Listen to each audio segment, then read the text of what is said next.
સૌરાષ્ટ્રમાં મેઘરાજા અનરાધાર વરસી રહ્યા છે, મેઘમહેર થઈ રહી છે।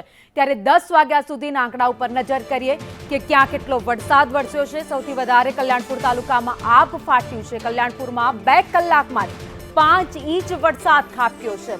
રાજ્યમાં સવારે 6 થી 10 વાગ્યા સુધીમાં 94 તાલુકામાં વરસાદ નોંધાયો છે। ગીર ગઢડા માણાવદરમાં 5 ઇંચ વરસાદ વરસ્યો છે, તો ઉપલેટામાં 3 ઇંચ વરસાદ નોંધાયો છે। કેશોદમાં પણ 3 ઇંચ વરસાદ ખાબક્યો છે, એટલે કે ગીર ગઢડા માણાવદરમાં પણ વરસાદ વરસ્યો છે। કેશોદમાં પણ 3 ઇંચ વરસાદ નોંધાયો છે। ઉમરપાડા માણાવદરમાં 2.5 ઇંચ વરસાદ વરસ્યો છે। કામરેજ અને કુતિયાણા આ સાથે જ વાપીમાં 2 ઇંચ વરસાદ આજના દિવસમાં વરસ્યો છે।